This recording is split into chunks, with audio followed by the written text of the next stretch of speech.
मुखौटों का बाजार और ओझल होता भरोसा। कच्चे तेल, क्रूड ऑयल का बाजार हो या इंसान की जिंदगी, दोनों में एक चीज हमेशा समान रहती है, अनिश्चितता। लेकिन इन दोनों में एक बहुत बड़ा फर्क भी है। बाजार की हलचल, उसका उतार चढ़ाव और उसकी तेजी मंदी को हम चार्ट पर देख सकते हैं, गणित से समझ सकते हैं। वहां कोई पर्दा नहीं होता। पर इंसानी फितरत का उतार चढ़ाव किसी गणित के दायरे में नहीं आता। इंसान के भीतर क्या चल रहा है, इसे नापने के लिए दुनिया में आज तक कोई इंडिकेटर नहीं बना। ये कहानी किसी कल्पना पर आधारित नहीं है, बल्कि आज के समाज और दफ्तरों के उस कड़वे सच को बयां करती है जिसे हम रोज देखते हैं पर अनदेखा कर देते हैं। एक बड़े संस्थान का दफ्तर था, जहां रोज की तरह कामकाज चल रहा था। शनिवार की सुबह सुबह वहां एक खबर आती है। खबर ये थी कि दफ्तर की एक महिला कर्मचारी, जिनका नाम हम अंजलि रख लेते हैं, उनकी तबीयत अचानक बेहद खराब हो गई है। घर वाले इस कदर परेशान थे कि आनन फानन में उनके तमाम बड़े टेस्ट कराने की तैयारी होने लगी। कार्डियक टेस्ट, पैथोलॉजी, एमआरआई और सीटी स्कैन। दफ्तर के मुखिया हेड को जब ये बात पता चली तो एक इंसान होने के नाते उनका दिल भी पसीज गया। उन्होंने सोचा कि सेहत सबसे पहले है, बाकी काम तो होते रहेंगे। लेकिन कहानी में एक अजीब मोड़ तब आया जब इस गंभीर खबर के मात्र 15-20 मिनट बाद ही अंजलि अचानक दफ्तर पहुंच गईं।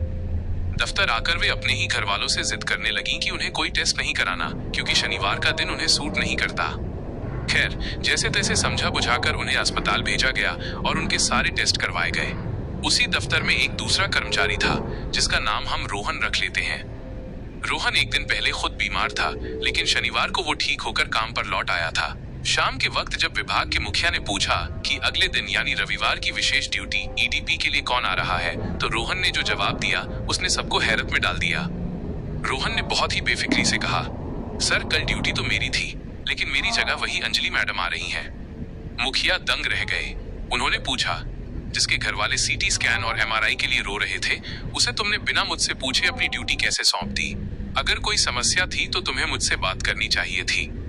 इस पर रोहन का जवाब आज के समाज की स्वार्थी सोच का सबसे बड़ा उदाहरण था। उसने कहा, अरे सर, हमने ही उन्हें जानबूझकर ड्यूटी दी थी ताकि हम संडे को आराम कर सकें। इस पूरी घटना के पीछे एक और गहरा और कड़वा सच छिपा हुआ था।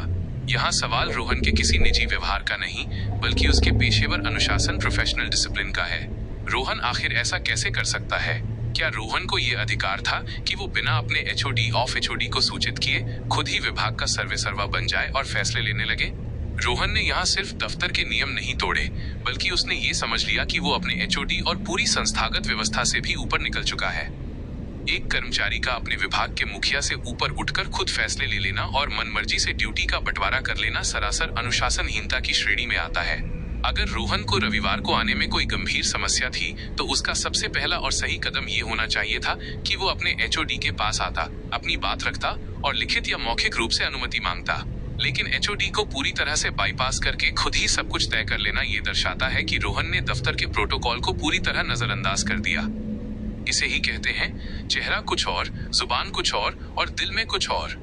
आज की दुनिया में सिर्फ दफ्तरों में ही नहीं, बल्कि सबसे पवित्र माने जाने वाले रिश्तों में भी यही अवसरवादिता, ऑपर्च्युनिज्म देखने को मिलती है, जहां लोग 7 फेरे लेते हैं, 7 जन्मों के वादे करते हैं और अगले ही दिन अपने निजी सुख और नए दोस्तों के चक्कर में अपने जीवन साथी को सेकेंडरी बना देते हैं।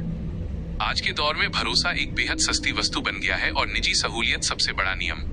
लेकिन यहाँ सबसे बड़ा सवाल ये उठता है कि क्या इस तरह की हरकतों के बाद हमें लोगों से दोस्ती तोड़ लेनी चाहिए?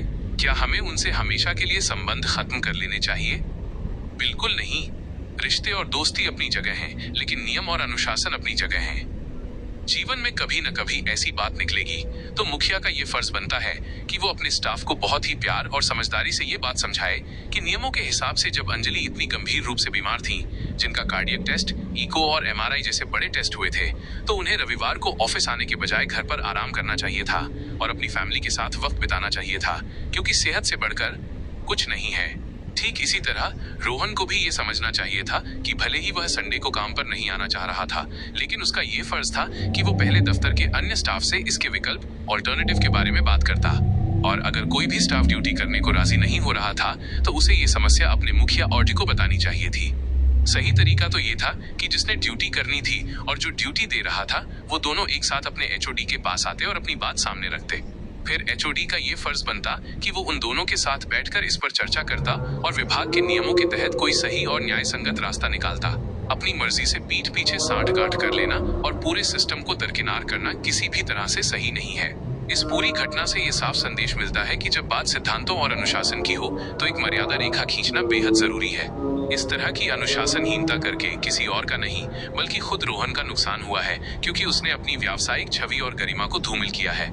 यह हर कर्मचारी के लिए एक बड़ा सबक है कि उन्हें इस पर गंभीरता से विचार करना चाहिए, आत्मचिंतन करना चाहिए और हमेशा अपने सीनियर्स व अपने एचओडी का सम्मान करना चाहिए। संस्थाएं और विभाग आपसी सांठ-गांठ से नहीं बल्कि एक दूसरे के सम्मान और तय किए गए नियमों से चलते हैं। दोस्तों, अगर आपको ये कहानी और इसके पीछे का गहरा संदेश पसंद आया हो तो इस वीडियो को लाइक जरूर करें, अपने दोस्तों के साथ शेयर करें और समाज से जुड़े ऐसे ही असल तजुर्बों को सुनने के लिए हमारे चैनल डॉक्टर काशिफ ऑनलाइन को सब्सक्राइब जरूर करें।